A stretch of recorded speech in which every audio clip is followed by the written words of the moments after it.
Madame, mademoiselle, monsieur, bienvenue à Metro News. Voici les principaux titres qui seront développés ce soir. Les candidats perturbateurs seront sanctionnés suivant les prescrits du décret électoral. L'annonce a été faite ce mardi par le Conseil électoral provisoire. Tous les candidats engagés dans la course électorale doivent signer un pacte de gouvernabilité afin de sortir le pays de l'incertitude, selon Clarence Renoy du parti UNIR. Haïti s'expose à de graves sanctions financières si la loi sur le blanchiment n'est pas votée à temps, rappelle le ministre de la Justice qui rencontrait ce mardi une délégation du GAFIC, Groupe d'action financière internationale de la Caraïbe.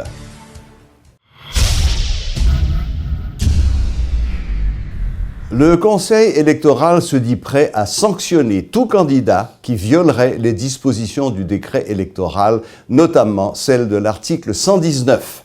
Le directeur de communication du CEP, qui a rencontré la presse ce mardi, explique que pour l'instant, aucune correspondance officielle n'a été adressée aux conseillers par des candidats qui auraient été victimes d'agressions ou de perturbations de la part d'un autre candidat.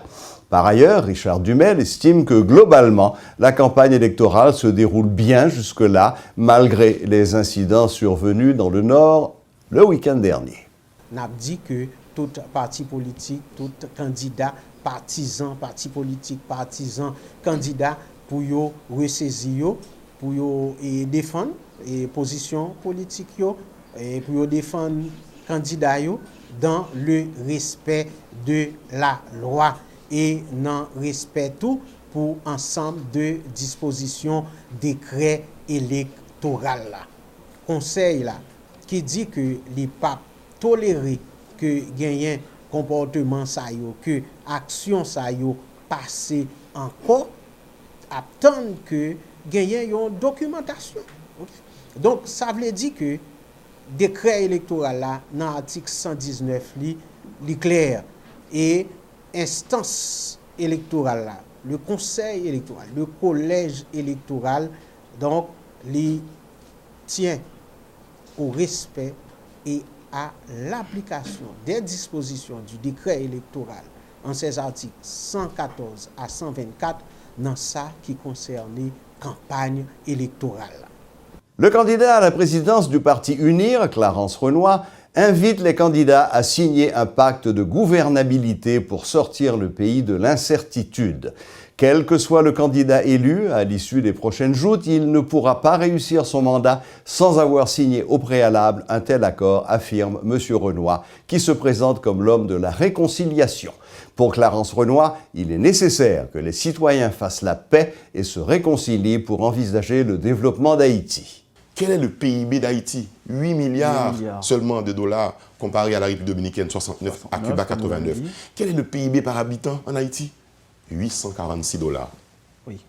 846 dollars. Pourquoi? Parce que nous avons 60% de cette population qui vit avec moins de 2 dollars par jour. Seuil de la pauvreté. Et en dessous, plus bas encore, il y a 2 millions d'Haïtiens qui vivent avec 1 dollar par jour. Mais de quoi nous parlons-nous? De quel pays parlons-nous? Aucun candidat à la présidence, ne serait-ce que Clarence Renoy qui vous parle aujourd'hui, même s'il était élu, ne va seul pouvoir résoudre les problèmes de ce pays. Il nous faut nous mettre ensemble pour le faire. Il faut que les gens qui sont dans cette course électorale acceptent après qu'il y ait un pacte de gouvernabilité et de gouvernance qui soit signé dans ce pays et qui dit « nous faisons la paix entre nous. Nous allons travailler ensemble. » Et on va comme ça introduire une alternance jusqu'à ce qu'en 2035, nous ayons un autre pays. Commençons à avoir un autre pays. Suite aux événements qui ont marqué la campagne électorale du parti Famille-Lavalas ce week-end, nous avons demandé à M. Leslie Voltaire, directeur de campagne du Dr Maryse Narcisse et porte-parole du parti Lavalas, de répondre à quelques questions. Ce soir, nous avons avec nous, M. Leslie Voltaire, porte-parole de Famille-Lavalas. Bonsoir, M. Voltaire. Bonsoir Serge, quel plaisir de t'écouter. Monsieur Voltaire, en quoi les événements de ce week-end au Gonaïves et au Cap ont-ils affecté votre stratégie de campagne? Eh bien, Serge, nous sommes capables de dire que l'événement qui passait là au Cap, parce que nous-mêmes, nous pas jamais rendre nous compte que c'était un événement qui était passé Gonaïve. Nous étions un montage, un événement qui passait Gonaïve. Mais l'événement qui passait au Cap fait que nous rendons nous compte que leader charismatique, le président Aristide, lui, a gagné une déshydratation. Et puis le lendemain, il revive 90, parce que si on a des messages, l'Inch, la Mirbalais, l'Enfort Liberté, nous retrouvons dynamisme, enthousiasme de président Aristide. Donc, nous entrons dans l'autre phase de campagne, côté que c'est mobilisation et qui pral mener nous vendredi, samedi et dimanche, l'on tourné dans le sud, caravane dignité qui a continué et dans le sud. Donc, même stratégie de caravane dignité, mais avec un langage beaucoup plus fort de candidate là, Maryse Narcisse, et de leader historique mouvement Lavalas là, Jean-Bertrand Aristide. Donc ça veut dire que le président Aristide va continuer à accompagner Maryse Narcisse dans la campagne. Effectivement, et nous voyons que c'est qu'un coup, on nouvelle liberté que le président a gagné et on nouveau reprise de un langage que nous pas attendions depuis 90. À propos du président Aristide, et pas de jamais aucun bulletin de santé officiel après petit malaise il a gagné. Et qui j'aime monsieur Yekounye là? Est-ce que il est en forme et qui ça t'est passé finalement? Bon, et président depuis 7 ans, il était resté la Kaili et il fait une tournée mémorable l'an jour qui était 16 et 17 l'an fait 12 heures de temps de voyage, il marchait à pied dans le soleil, il dit que il pas boire de l'eau, son mauvaise habitude que il gagne et il vient une déshydratation qui fait que il est évanoui. Mais à partir de lendemain, il retourné en campagne, nous passons Trou du Nord, nous passons Terrier Rouge, nous passons Wanamet et Fort Liberté, il était très énergique dans le discours liant. Lendemain, il reprend caravane, il fait un discours magnifique dans Inch, il fait l'ajouter sous discours là toujours dans Mirbalais et puis il rentre dans quoi des bouquets avec un triomphe côté il adressé à peuple là, il pas attendre à tellement de foule qui fait que il rentre la Cali jusqu'à 10h30. Donc on est capable de dire que santé en forme c'est ainsi. Voilà. Mais espérez que fois ça, et on va faire attention pour faire le bois de l'eau. Effectivement, et il fait autocritique devant la presse, côté il dit que son mauvaise habitude et qu'il faut qu'il ménage sa monture. D'accord. Une dernière question, M. Voltaire. Et Mme Maryse Narcisse décidait que le pape participait dans le débat GIAP là. Et apparemment, il n'a pas participé dans le débat et Chambre de commerce là non plus. Qui ça justifié ou refuse ça? Bon, eh bien, si m'attendais des populations, et si m'attendais 2-3 cadres dans la famille Lavalas qui déjà parlé, m'attendais sénateur Feuillet dit que la population a dit qu'il pas voulu que présidente future là, Dr Maryse Narcisse, lui associé à des gens qui en ont fait avec la justice sous question de crimes financiers, etc.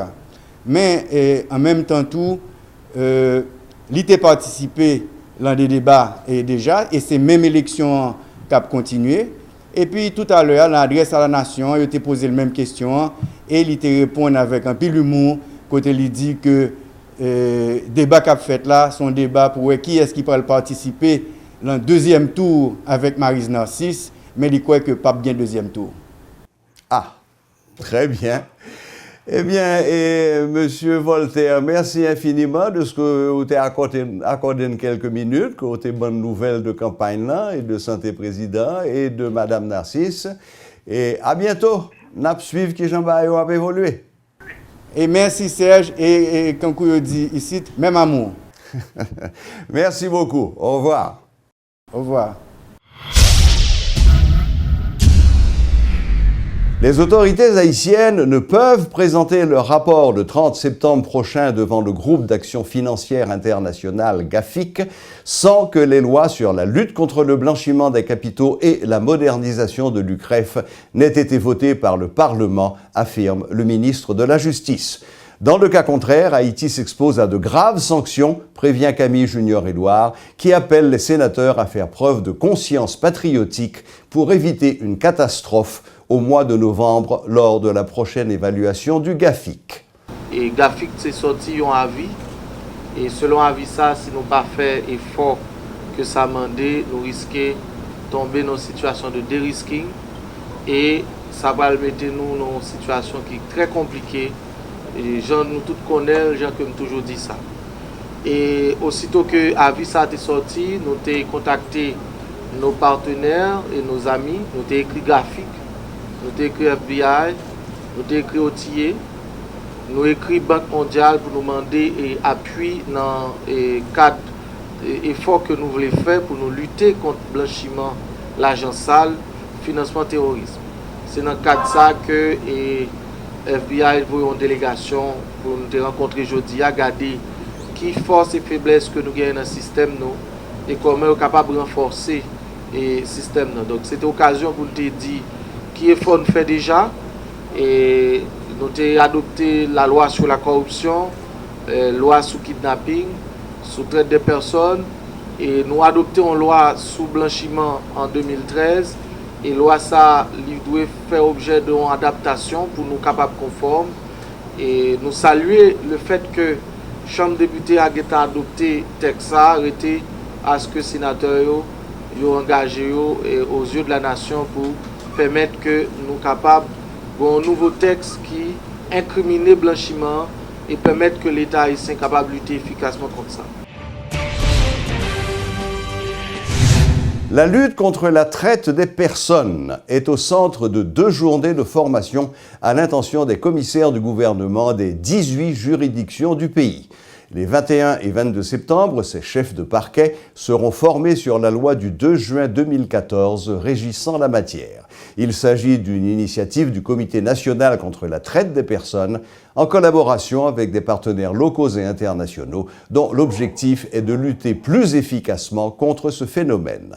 Reportage Éloge Milfort et Guitry Choisy. Selon le dernier rapport du département d'État américain sur l'engagement des pays dans la lutte contre la traite des personnes, Haïti est classé parmi les moins efficaces. Le président du Comité national de la lutte contre la traite des personnes qui annonçait cette nouvelle a ainsi mis l'accent sur la nécessité pour que les rares dispositions adoptées jusque-là en ce sens soient renforcées. Et à cet effet, Élie Tello porte l'emphase sur la justice comme secteur prioritaire. On a organisé l'activité ça pour que commissaires, juges, soient capables de prendre formation, connaître la traite des personnes et connaître les mécanismes qui existaient pour que des poursuites capables de faire contre les gens qui ont contrevenu à la loi.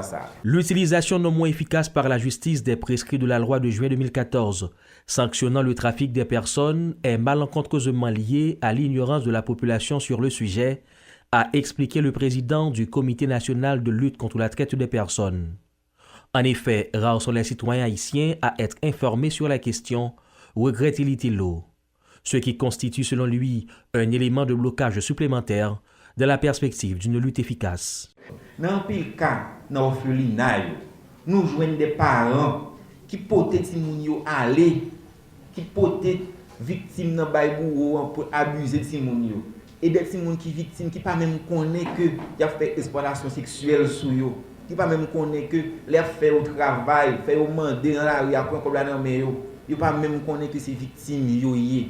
Les moun vend bien, si bien que gagne vend bête ou vend petit jardin ou bail yo trafiquant comme là pour soi-disant dire la faut partir et puis il faut prendre bateau mourir, femme ou perdre et bien et vie ou et bien moun sa yo souvent yo pas connaît que yo victime que yo gen droit pour yo porter plainte en côté et que yo gen droit tout pour yo joindre justice et réparation. Bien que ne disposant que de très faibles moyens, le Comité national de la lutte contre la traite des personnes, investi en décembre 2015 par l'ancien président Martelly, se propose de travailler pour qu'Haïti quitte la liste noire des pays où le trafic de personnes est en nette progression.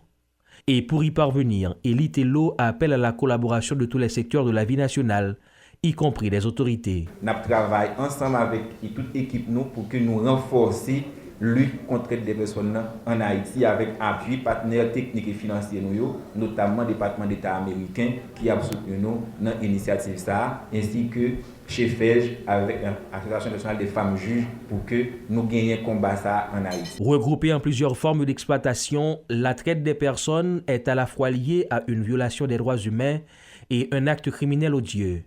Elle constitue la troisième forme de trafic la plus répandue dans le monde, après celui de la drogue et des armes.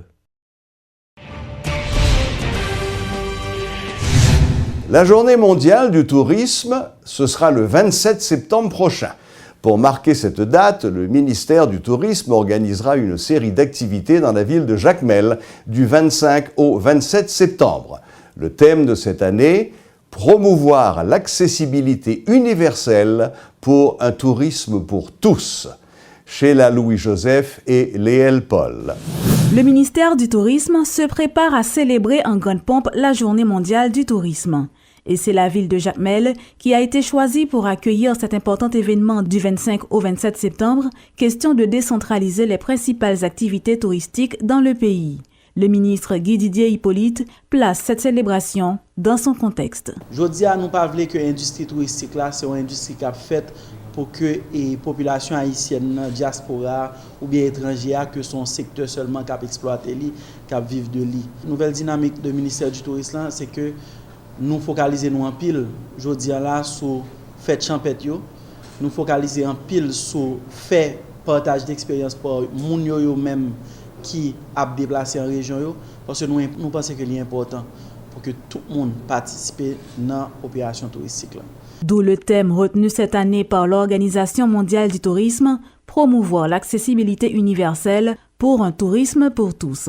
Une matière qui tombe à point nommé si l'on en croit la directrice générale du ministère, Maryse Noël. Notre objectif est d'assurer un tourisme accessible à tous en mettant en place les conditions qui permettent de répondre aux besoins de tous, qu'ils soient en voyage ou chez lui. L'édition 2016 de la célébration de la Journée mondiale du tourisme se veut une occasion pour le ministère de se mettre au travail en vue d'atteindre son objectif.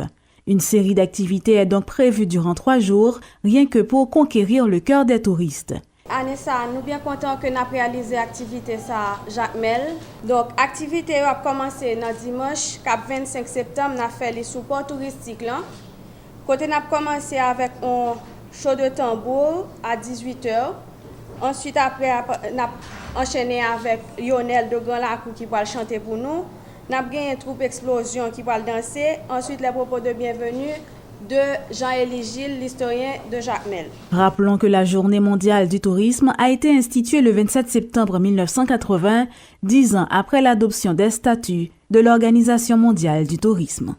La Brasserie nationale d'Haïti, Brana, renouvelle son engagement à continuer à fournir des boissons de bonne qualité à la population haïtienne. Lors d'une visite guidée à la Brasserie nationale ce mardi, les responsables de cette institution ont annoncé que la Brana envisageait d'augmenter sa production progressivement afin qu'il n'y ait plus de pénurie de ces divers produits sur le marché. Au cours de cette visite, la Brasserie nationale d'Haïti a permis aux journalistes de découvrir les différents travaux que réalise l'institution avant qu'un consommateur ait un produit de la Brasserie nationale d'Haïti en main. La centrale électrique, le moulin, la salle de brassage, la salle d'embouteillage, ce sont les différents endroits que les journalistes ont pu visiter lors de cet événement. Pour arriver à préparer ce mou, il faut passer par 6 étapes. La première étape, c'est le moulin. La deuxième étape, c'est le brassage. C'est ici qu'on fait le mélange. La quatrième étape, c'est l'ébullition. C'est-à-dire qu'on doit bouillir le mou pour ajouter les additifs. La cinquième étape, c'est la sédimentation ou le repos. C'est-à-dire le jus bouilli doit être reposé. La sixième étape, c'est le refroidissement du mou. Et pourtant, malgré le bon fonctionnement de l'usine, le directeur de marketing de la Brasserie nationale reconnaît que des problèmes ont été rencontrés sur le marché local pour se procurer les produits Brana au cours de cette année. Nous avons 4 principes ici que nous avons chaque jour et c'est à partir du principe que tout ça nous fait, nous développer. Nous disons que nous mettons qualité en premier Et nous disons soif, moun gen pour produire nous. Donc nous voulons que produire nous beaucoup plus qu'une boisson, mais son marque. Si plaisir la vie, c'est leur déboucher une bouteille nous avec nos amis, avec nos camarades, son moment de joie, son moment de partage. Et nous avons respect pour le monde à la terre. Quand nous disons respect pour le monde à la terre, c'est respect pour tout employé que nous avons là et pour tout Haïtien dans le pays. La Brana a pourtant augmenté sa production de 23% en 2016 par rapport à l'année précédente, soit environ 1,2 million de bouteilles produites par jour, a indiqué le directeur de marketing. L'année dernière, nous avons une croissance de à peu près 18% par rapport à l'année 2014. Et jusqu'à présent, nous avons vécu et fait promotion. Mais par rapport à l'année dernière, nous avons déjà une croissance de 23%. Donc, en même temps que et bien raté, en même temps que nous vendons plus à ça que nous vendons l'année dernière à date. Notons que la Brasserie nationale d'Haïti utilise une machine appelée Mage Filter qui permet de filtrer le petit mil local. En effet, le petit mil haïtien est utilisé pour faire la bière Kinam et le Malta H. Depuis la Brasserie nationale d'Haïti, Julie Archil et Gaston Delpech pour Télémétropole. Voilà, c'est tout pour aujourd'hui. Merci de votre fidélité et à la prochaine, même heure, même chaîne.